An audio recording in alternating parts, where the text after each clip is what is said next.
नमस्कार दोस्तों, बहुत बहुत स्वागत है आपका हमारे यूट्यूब चैनल AR अकेडमी में। तो दोस्तों, हम लोग फिजिकल प्रॉपर्टीज़ के बारे में पढ़ रहे थे, सॉइल्स की। तो आज हम पढ़ेंगे सॉइल कंसिस्टेंसी के बारे में। सॉइल कंसिस्टेंसी क्या होती है? अगर हम सॉइल कंसिस्टेंसी की बात करें तो जो रेजिस्टेंस होता है, अगर सॉइल में हम कोई मैकेनिकल प्रैक्टिस करेंगे, मान लीजिए हम उसमें कल्टीवेटर या सोइंग मशीन या कोई और मशीन का प्रयोग कर रहे हैं, तो जितना ज़्यादा रेजिस्टेंस फोर्स क्रिएट होगा सॉइल से उस मशीन के लिए, वो हमारा क्या कहलाता है? Soil consistency. जितना ज़्यादा रेजिस्टेंस फोर्स मतलब जितनी ज़्यादा दिक्कत होगी किसी मशीन को ऑपरेट करने में किसी सॉइल में, वो हमारी सॉइल कंसिस्टेंसी कहलाती है। यही लिखा हुआ है, it is defined as the resistance of a soil at various moisture content to mechanical stress और मैनिपुलेशन। मतलब किसी मशीन को चलाने के लिए जितना स्ट्रेस या जितना अपोजिट फोर्स, वो कहते हैं ना न्यूटन का जो तीसरा लॉ है, equal action as a reaction. तो मतलब जब हम कोई मशीन ऑपरेट करेंगे तो सॉइल भी कुछ ना कुछ रेजिस्टेंस पैदा करेगी, कुछ ना कुछ एक तरह से विरोध उत्पन्न करेगी। तो वो जितना ज़्यादा होता है वो हमारी क्या कहलाती है? Soil consistency.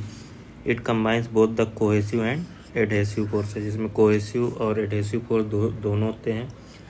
कोहेसिव एडहेसिव क्या होते हैं कि जो सेम पार्टिकल्स में जो रेजिस्टेंस होता है वो हमारा एडहेसिव कहलाता है, कोहेसिव कहलाता है, और जो डिफरेंस पार्टिकल्स में होता है वो हमारा एडहेसिव फोर्स कहलाता है। Which determine the ease with soil with which a soil can be reshaped और रप्चर्स। मतलब इन्हीं फोर्स की वजह से सॉइल का क्या होता है? नया शेप बनता है। एडहेसिव और कोहेसिव फोर्स की वजह से नया शेप या फिर जो सॉइल के पार्टिकल्स होते हैं वो हमारे टूटते हैं। Soil consistency is describe at 3 moisture level, namely wet, moist and dry. तो सॉइल कंसिस्टेंसी को हम 3 मॉइस्चर लेवल पर मेजर कर सकते हैं। एक होता है वेट, दूसरा मॉइस्ट और तीसरा ड्राई। वेट सॉइल की बात करें तो इसमें जो सॉइल कंसिस्टेंसी होती है वो उसको स्टिकीनेस और प्लास्टिसिटी, इन दो टर्म के रूप में डिनोट करते हैं। Stickiness is the group into 4 category. Stickiness के भी 4 कैटेगरी हैं, non sticky, slightly sticky, sticky and very sticky. तो स्टिकीनेस की बात करें तो जब वेट सॉइल होगी जो, उसमें स्टिकीनेस और प्लास्टिसिटी दो हमारे क्या होते हैं? कंसिस्टेंसी होती है सॉइल की। स्टिकीनेस के 4 पार्ट होते हैं, non sticky, slightly sticky. Non sticky मतलब, स्टिकी का मतलब क्या होता है? एक तरह से चिपकना। तो जिसमें ज़्यादा वेट सॉइल होगी तो वो सॉइल क्या होगी? मशीन पर जब हम कोई ऑपरेट करेंगे तो उस पर चिपकेगी, उस वजह से क्या होगा? रेजिस्टेंस क्रिएट होगा। उसमें भी स्टिकीनेस में भी कुछ नॉन स्टिकी होती हैं, जैसे सॉइल ज़्यादा चिपकती नहीं है मशीन पर, स्लाइटली स्टिकी बहुत कम चिपकती है, स्टिकी मतलब काफ़ी चिपकती है, और वेरी स्टिकी मतलब बहुत ज़्यादा गीली सॉइल होती है, उसमें वेरी स्टिकी प्रॉपर्टी होती है। वहीं अगर प्लास्टिसिटी की बात करें तो plasticity of a soil is its capacity to be moulded. Moulded मतलब to change its shape depending on stress.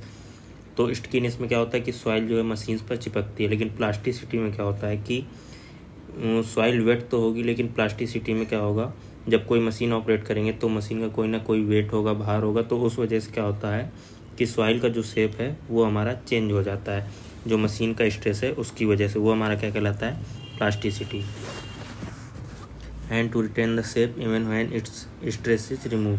और जब हम उस स्ट्रेस को रिमूव कर देंगे, मतलब जैसे हमने कोई मशीन चलाई, मान लीजिए हम ट्रैक्टर ही ऑपरेट कर रहे हैं सॉइल में, तो ट्रैक्टर की भार की वजह से पहले क्या होगा? सॉइल एक तरह से दबेगी, लेकिन जैसे ही ट्रैक्टर उस जगह से हटेगा तो सॉइल अपने रीशेप में, मतलब पुराने शेप में वापस आ जाएगी। ये हमारा क्या कहलाता है? प्लास्टिसिटी। प्लास्टिसिटी, आप प्लास्टिक की आपने रबड़ देखा होगा, उसको हम क्या करते हैं? पहले हम अगर उसको खींचते हैं तो वो एक तरह से उसमें तन्यता होती है, खींच जाती है, लेकिन जब हम उसको, जो खींचने वाला फोर्स है, उसको फिर से छोड़ देते हैं तो वापस क्या होता है? वो रबड़ हमारी री शेप में आ जाती है, जैसे पुराने शेप में थी वैसे ही। इसी तरह इसमें भी यही कॉन्सेप्ट है कि सॉइल में जब तक फोर्स लगेगा तब तक उसका शेप बदल जाएगा, लेकिन फोर्स के हटते ही वो जो सॉइल है वो अपने पुराने रूप में वापस आ जाएगी।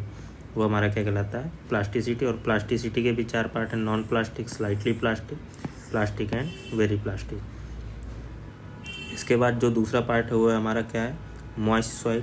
तो मॉइस्ट सॉइल की बात करें तो moist soil with least coherence adherence very strongly and resist crushing between the thumb and 4 finger.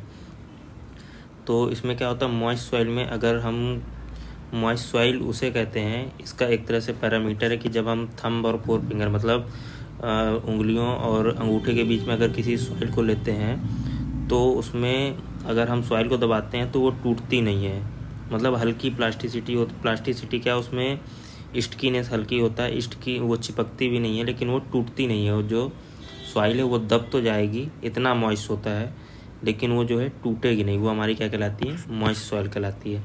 इसकी भी अलग अलग कैटेगरी हैं, जैसे लूज नॉन कोहेरेंट होती है। जो लूज सॉइल होती है वो नॉन कोहेरेंट होती है।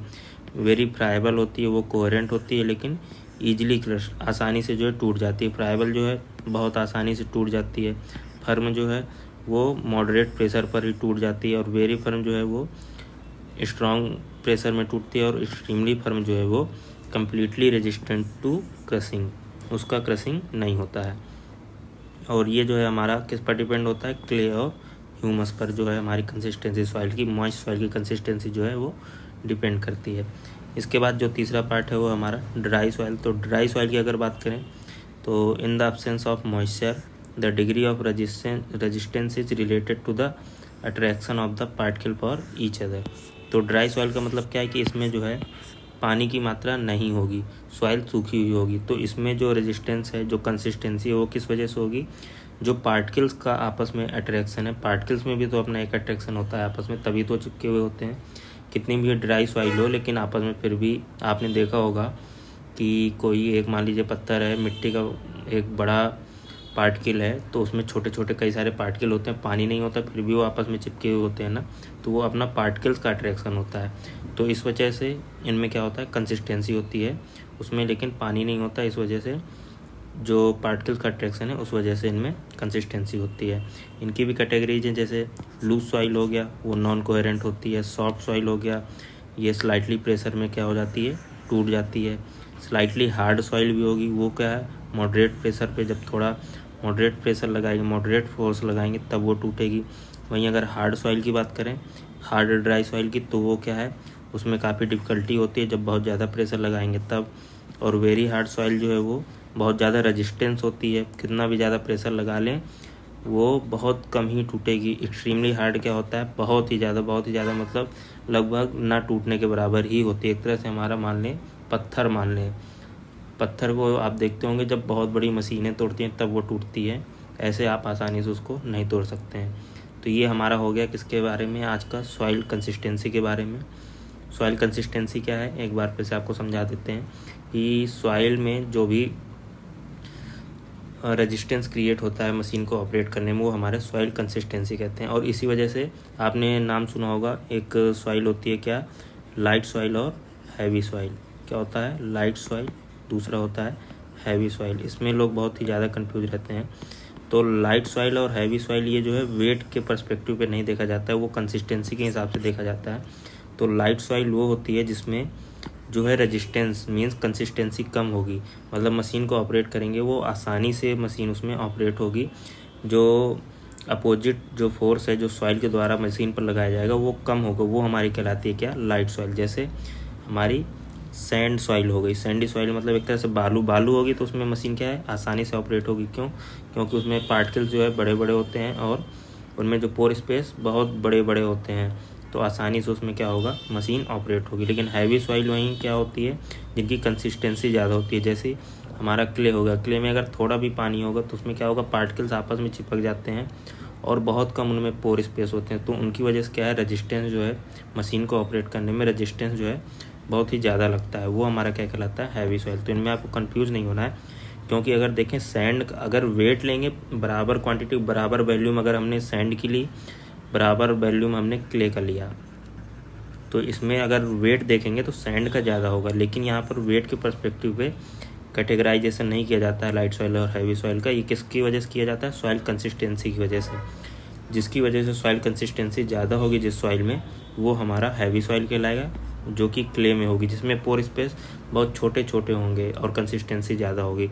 और लाइट सॉइल वो होगी जिनमें पोर स्पेस बड़े बड़े होंगे और कंसिस्टेंसी जो है वो कम होगी। तो ये आपको याद रखना है। तो दोस्तों आज के लिए बस इतना ही, बहुत जल्द मिलते हैं आपको नेक्स्ट चैप्टर में, तब तक के लिए बहुत बहुत